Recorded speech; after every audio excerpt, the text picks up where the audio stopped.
Muito bem, amigos e amigas, sejam mais uma vez bem-vindos aqui no canal para mais uma EBD Online, a Escola Bíblica Dominical Online. Você sabia que este é o único canal que faz um trabalho como esse, aberto gratuitamente para qualquer pessoa que passar por aqui poder assistir aulas de todos, sem exceção, de todos os livros da Bíblia, e nós temos feito isso sistematicamente. Começamos com Gênesis e agora vamos falar sobre Jeremias, porque já estamos nos profetas maiores do Antigo Testamento e nós faremos videoaulas de todos os outros livros, tanto do Antigo quanto do Novo Testamento. Se você acha esse e outros projetos que esse canal tem abraçado importantes, até para que a gente possa levar a todas as pessoas acesso a uma teologia acessível, de qualidade, comprometida com a seriedade e com a pastoral, né? Com a pastoral no sentido de ajudar as pessoas a conhecerem melhor a Bíblia, a teologia e a serem cristãos e cristãs melhores ou pessoas melhores, porque esse canal também não é exclusivo para cristãos, embora o nosso conteúdo seja um conteúdo cristão teológico. Se você acha relevante, ajude esse canal. Você pode ajudar retribuindo com a sua curtida, assistindo os nossos vídeos até o final, comentando logo aqui embaixo e compartilhando com os seus contatos. E você pode também contribuir para que esse canal possa se manter, ampliar as suas possibilidades e poder gerar mais e mais projetos nesse sentido. Pode fazer a sua adesão como membro do canal. Você ajuda mensalmente com uma quantia e tem acesso a conteúdos exclusivos. Pode enviar a sua contribuição pela chave Pix e também pelo Valeu Demais, que fica logo abaixo aqui desse vídeo. E na descrição também tem vários cursos que você pode adquirir, investir em você mesmo, na sua formação e também ajudar ao nosso trabalho. Como eu falei, hoje o nosso tema é o profeta Jeremias, um profeta muito importante para o Antigo Testamento, muito importante para o nosso conhecimento e reflexão. Um dos maiores livros de toda a Bíblia, são 52 capítulos do livro do profeta Jeremias, que é um personagem muito interessante que a gente precisa analisá-lo. Se você também quiser uma dica de uma boa Bíblia para você ler, acompanhar e estudar, a minha dica é a Bíblia de Jerusalém, da editora Paulus. Essa já está um pouco desgastada, né? Mas essa Bíblia tem um valor mais acessível do que você imagina e é uma das Bíblias mais confiáveis em português. Então, algumas pessoas geralmente me pedem dicas de livro, de Bíblias, né? Então, a Bíblia de Jerusalém é uma excelente dica para você ter e aproveitar aí a sua leitura. Bom, o livro do profeta Jeremias, como eu disse, tem 52 capítulos. É um livro grande, um livro de muito conteúdo e um livro que revela também bastante da sua angústia pessoal, da sua angústia profética e muito também da história de Judá, da história de Jerusalém, no período em que ele profetizou. Período esse localizado aproximadamente no século VI antes de Cristo, e é um período muito fértil, muito produtivo para a teologia, para o registro escrito de textos teológicos, de textos de fé daquela cultura, de um modo geral, ali de Israel e Judá. Entre os séculos VI e VIII, há um renascimento muito poderoso de produção textual da teologia judaica, do registro de documentos que faziam parte da religiosidade, da cultura daquele povo. Boa parte de textos que teoricamente são mais antigos do que esse período foram redigidos ou reeditados nesse período. e esse também é o período do ministério profético desse importante nome que foi Jeremias. Jeremias foi um profeta que compartilhou muitas angústias, um profeta que se disse, ao longo do seu texto, em algumas oportunidades, uma pessoa solitária e também alguém que foi colocado à margem do seu tempo, até da sua família, da sua sociedade. É importante que a gente faça esse registro, porque muitas pessoas têm pensado nas relações proféticas, nas relações ministeriais e nas relações pastorais das igrejas presentes no Brasil. É importante saber que profeta precisa ser independente, precisa não depender dos favores políticos, financeiros da instituição religiosa, porque, caso contrário, ele deixa de exercer uma atividade profética e passa a depender daqueles que o mantêm, daqueles que o patrocinam. Outra coisa também muito importante, um profeta, ele fatalmente vai dialogar com a solidão, com o desprezo das instituições e vai ser deixado de lado, muitas vezes até rotulado como herege pelas autoridades das instituições religiosas. Um profeta, quase sempre, né, na história do povo de Israel e até de grandes nomes do cristianismo primitivo, profeta é aquele que morre antes da hora, profeta é aquele que é silenciado sistematicamente pelo sistema, profeta é aquele que é deixado de lado e que convive com a solidão, bem diferentemente do sacerdote. O sacerdote morre velho, sacerdote morre gordo, abastado, farto. Sacerdote tem um séquito de discípulos e de seguidores ao seu redor que o bajulam continuamente.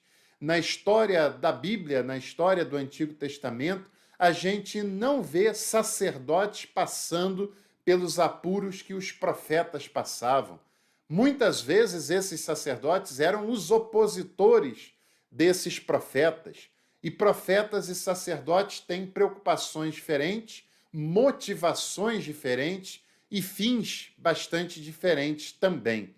No nosso contexto, nós temos visto muitos profetas sendo deixados de lado, silenciados, às vezes até com uma tentativa de colar rótulos neles, e sacerdotes cada vez mais gordos, cada vez mais abastados, cada vez com mais gente ao seu redor, o bajulando e o elogiando, não importa o que ele faça. Essa história ela não é nova, não é nova, e o texto de Jeremias mostra isso, como ele foi traído, inclusive, pela classe sacerdotal, inclusive até por outras pessoas da religião de Israel, de Judá, como nós veremos ao longo do texto de Jeremias. Agora, o próprio Jeremias ele tem uma motivação. Qual é a sua motivação? Não pode ser seguir carreira eclesiástica, né? Não pode ser alcançar altos cargos na estrutura religiosa, porque ele não vai chegar nem no segundo degrau pregando o que ele pregava. A motivação de Jeremias é a palavra de Deus. A palavra de Deus que faz ele remar contra a maré. E só a palavra de Deus é capaz de motivar uma pessoa a remar contra a maré, a remar contra o conforto e as possibilidades.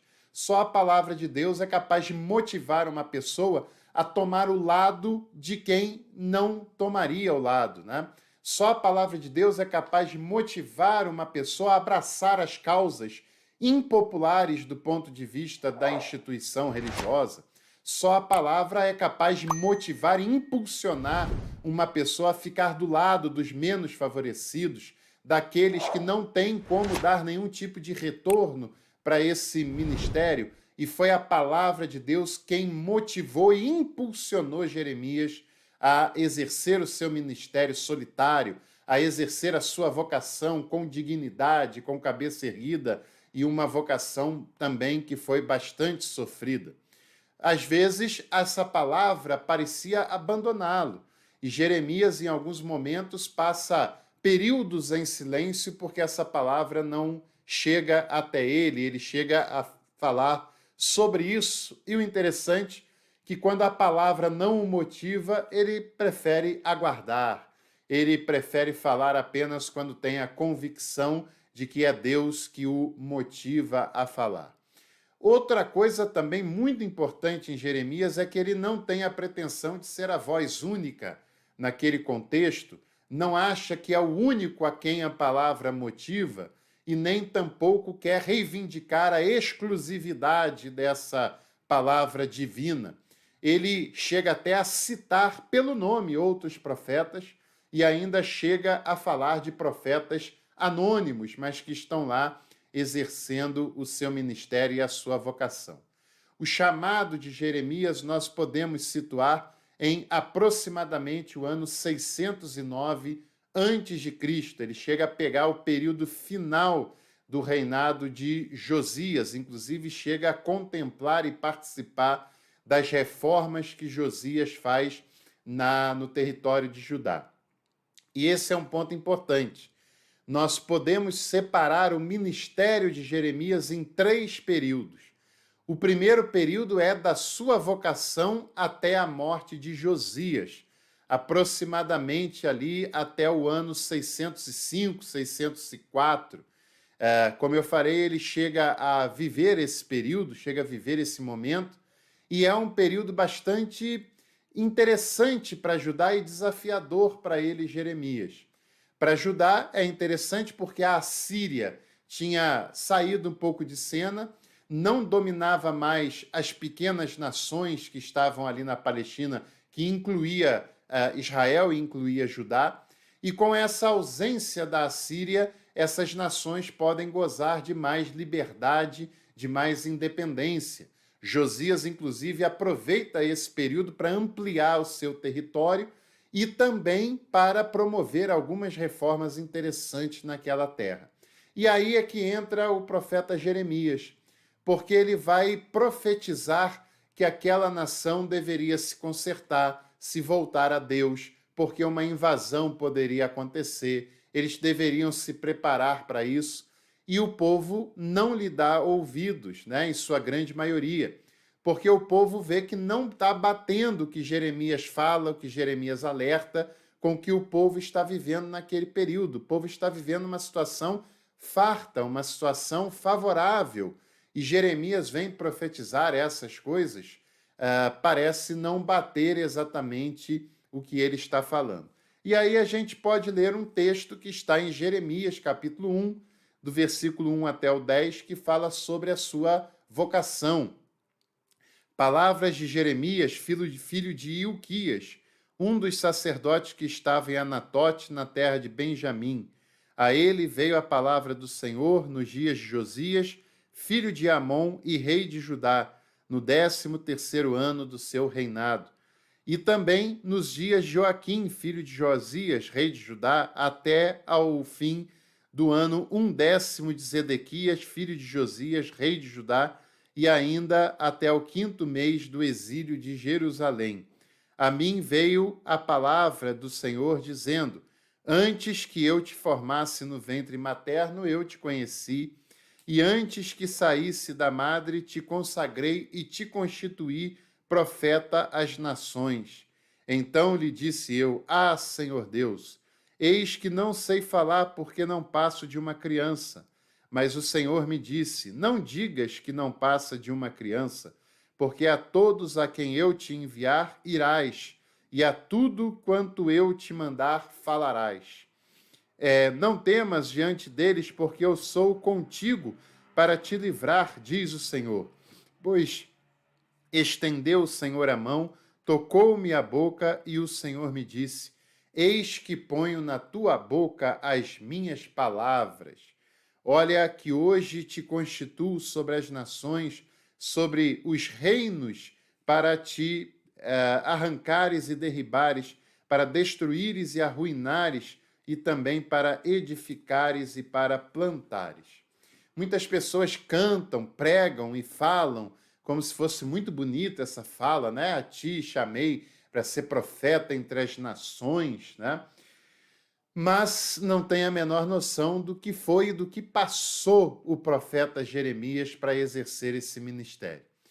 Muitas pessoas falam dessa expressão como se fosse uma frase de efeito, como se isso renderá frutos de prosperidade, de grandeza, mas o ministério profético de Jeremias foi bastante o contrário disso, né?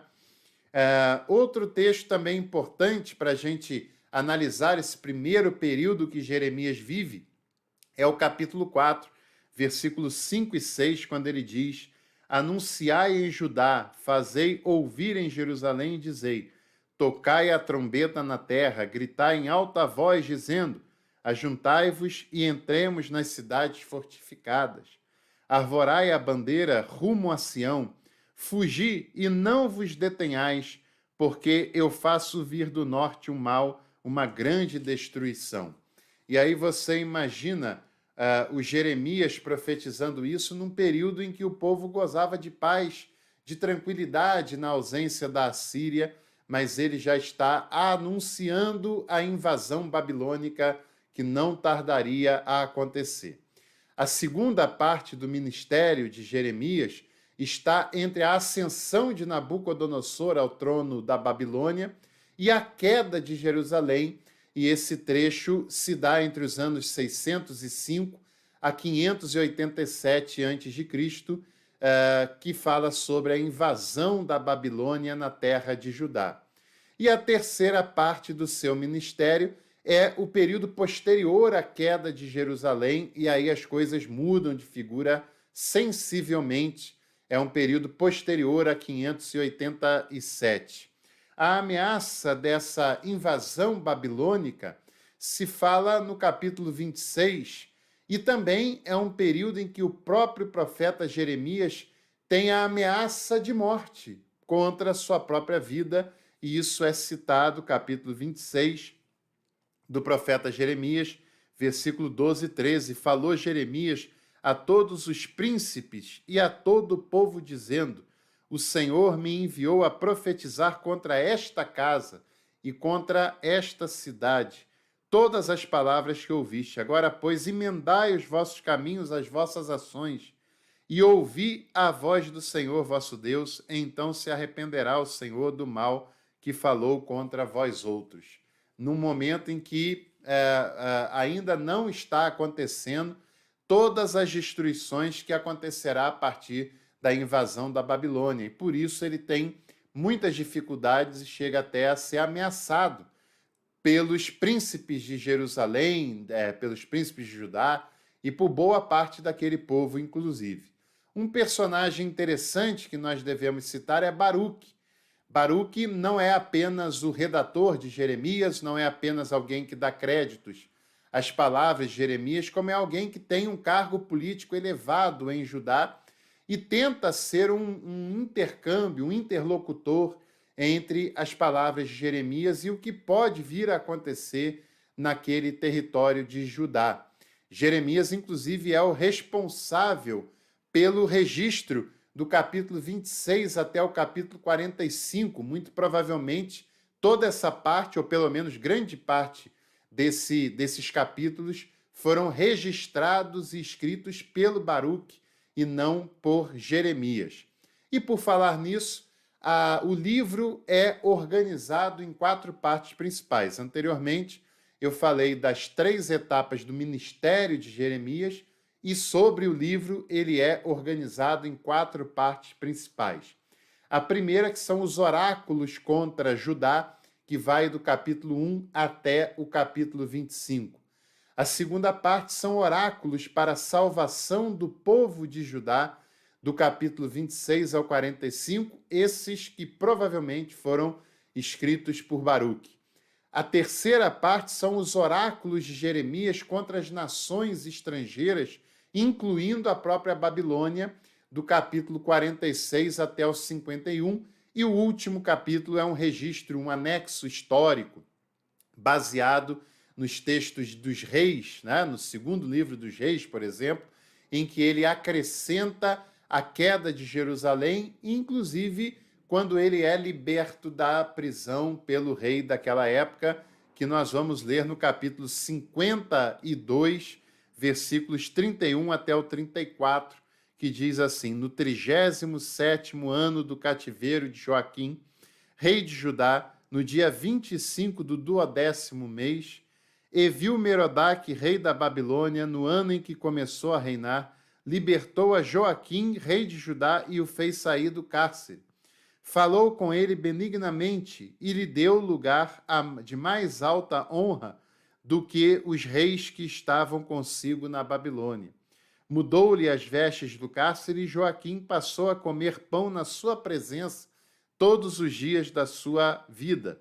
E da parte do rei da Babilônia lhe foi dada subsistência vitalícia numa pensão diária até o dia da sua morte, durante todos os dias da sua vida. Jeremias encerra o seu capítulo falando que o rei Joaquim, que tinha sido preso, é libertado por Nabucodonosor e é exaltado por ele e compartilha da sua presença até o final da sua vida. Interessante que Jeremias e até Baruque chegam a ser partidários da ideia de que Judá deveria permanecer sob a liderança da Babilônia, porque para Jeremias o que mais importa para Deus não é a independência, não é a libertação, não é o crescimento político, não é o crescimento territorial, mas é que esse povo faça um concerto diante de Deus e agrade a Deus obedecendo a sua palavra. E para Jeremias, independente de qual seja o cenário político, se o povo obedecer a Deus na sua palavra, aí sim esse povo terá o favor e a boa vontade de Deus para consigo, né? Essa é uma mensagem muito importante. E uma outra mensagem também muito importante é que nós estamos realizando às terças e quintas, na parte da manhã, um estudo gratuito para quem quiser participar, e fica disponível aqui no canal também, sobre os livros históricos e poéticos. Você pode ir lá acompanhar. Aliás, essa é uma iniciativa que só é possível graças à colaboração de quem envia suas contribuições pela chave Pix e principalmente para quem é membro do canal. Se você acha que valeria a pena, que tem muito conteúdo a ser explorado, apresentado e que vale a pena para que muitas pessoas também possam conhecer e ter acesso ao conteúdo dos profetas pormenorizadamente, você também pode contribuir e tornar viável projetos como esse através das ofertas na chave Pix e também se tornando membro do canal, que você nos ajuda a produzir esses projetos e conteúdos também. Um grande abraço para você, um bom domingo, deixe seu like nesse vídeo, compartilhe esse conteúdo, que em breve, no domingo que vem, nós voltaremos para examinar Lamentações de Jeremias e eu te espero lá. Um abraço e boa semana.